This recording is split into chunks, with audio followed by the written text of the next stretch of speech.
Hello everyone, Ether here and welcome back to another week of this Minecraft series. And this week we have been bolting a lot, we have been creating an insane generator that I'm going to show you later. I have been grinding like crazy, and also on the weekend I need to grind way more. So a lot of stuff happening now, so let me show you that right now. Starting of course with the Bolt, we reached this week level 17, we progressed on the quest guideline and completed the black market, the god altar, the knowledge, and right now we are waiting for the level 20 when everything is going to become harder because we are playing on the hard mode. When if you die, you don't have a spirit, you got nothing, you are dead. So the moment we lose our beginner grace, everything becomes grindy and harder, and I'm going to love it. So, do you remember our Cobbled Deepslate generator? It was 2 weeks ago. If not, you need to check that video. It's the 17, this is the 19. Get your videos together, come on. But yeah, it broke. So, we did pretty much everything, and we did it from the scratch. This is the version 2.5 because I tried some stuff that is still broke, that was on the Monday and on the Wednesday, so I kind of give myself the whole Thursday for crafting and grinding and doing stuff, and eventually on the Friday we completed. So let me show you how this works. On this modpack, not only Vault Hunters, kind of my personal tweak, you can generate over the bedrock Cobbled Deepslate. So for that you need a piece of stair. Let me block it because I don't want to break my redstone, of course. So, water, lava on this other side, like so, and boom, we got a block. We got a chance of getting ice, or more ice. Actually, ice is the bigger chance, but if we get lucky, eventually we are going to get the piece of Cobbled Deepslate. Trust me, it works.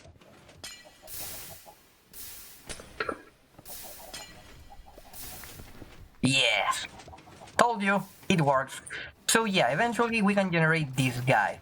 And we are going to work on that system. I'm going to make you the prototype here so you can understand, because I think it's easier if you look at this.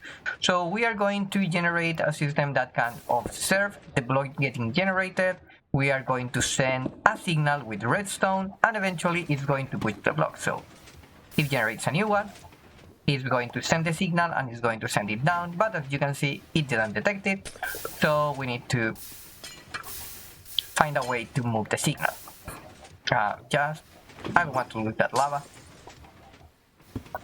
So if we keep it like that, so the way for moving the signal in this case is using the create component, which is the redstone link, so we can send the signal from here over there in the most compact way.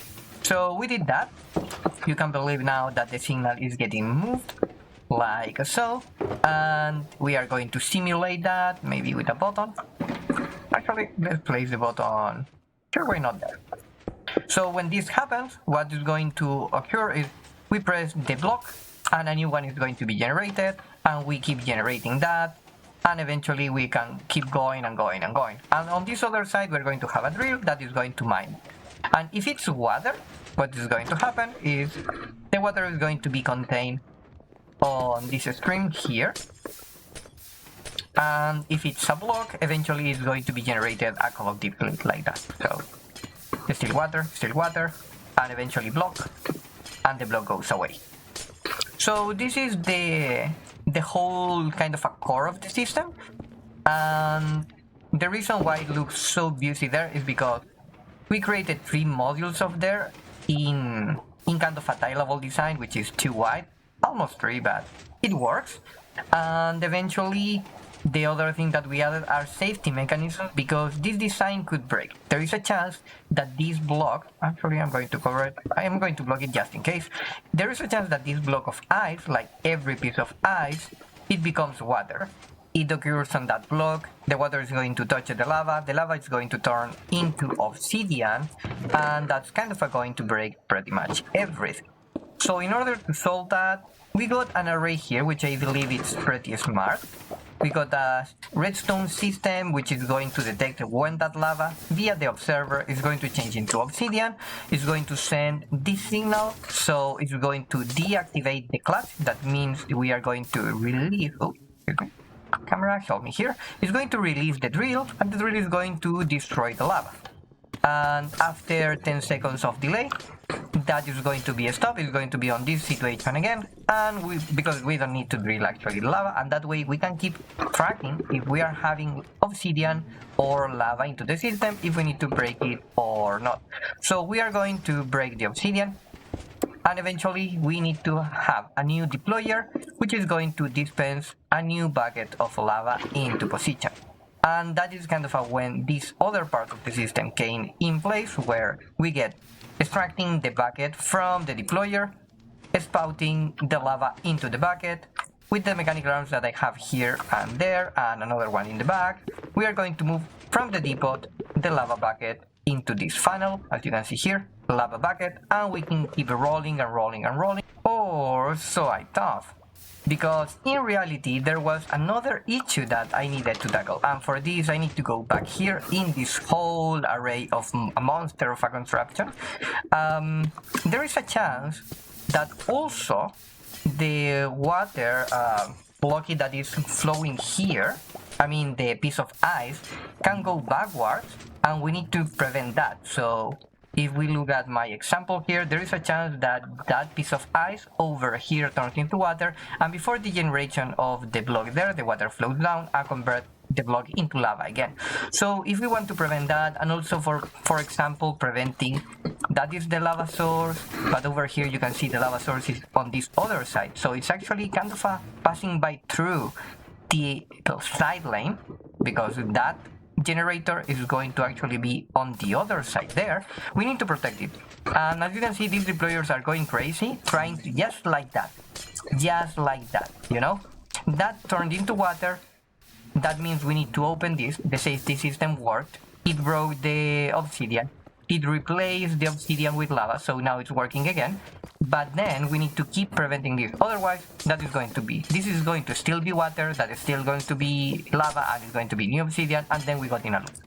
And trust me, debugging that took me a couple of hours and testing and changing the design. That's why this is the 2.5.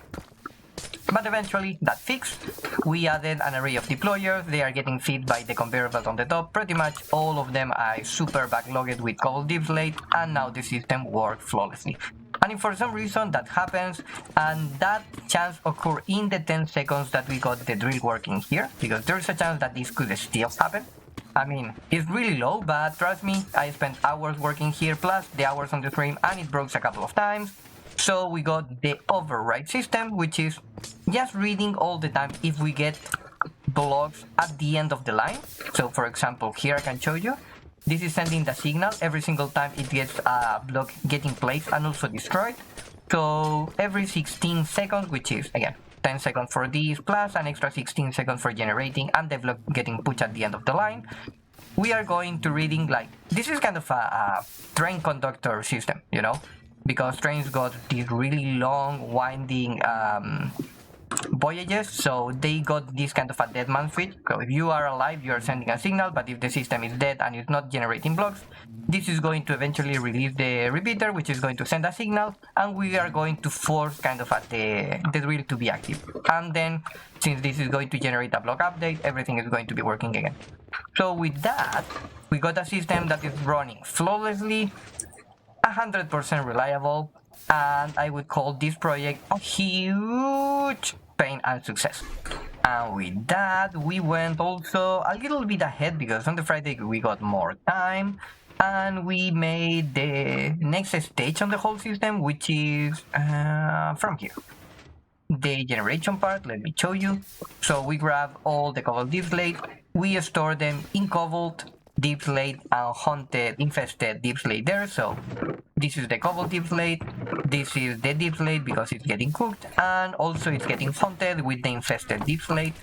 And we move the whole line from where we are going to select them, prepare the redstone. This is temporary because I don't want my system to be destroyed already. It's not prepared, but we are kind of just tweaking how the next stage is going to be. We request the specific type of deepslate depending on the ore that we want to process. We are going to send also the specific type of fluid. We went ahead because our whole system broke, but we fixed it, so don't worry, it's fine. It just took me a couple of hours of pain and suffering, but everything is good in the world, so don't worry about that. And we are going to send the materials here, and also we need to add the flint. And of course, on the bottom, you can see the pipe that is connected all the way up to here and then back, because over here we're going to have a controller link for having kind of a which one we are going to allow to go into the system. And if you're interested in all that technical part and shenanigans and thingy, feel free to drop by on my Twitch, because we are going to keep working on this over the whole month. I don't know if in the next week or not, but yeah, it's going to be a blast and it's going to be really cool. And we talk to you there, so bye!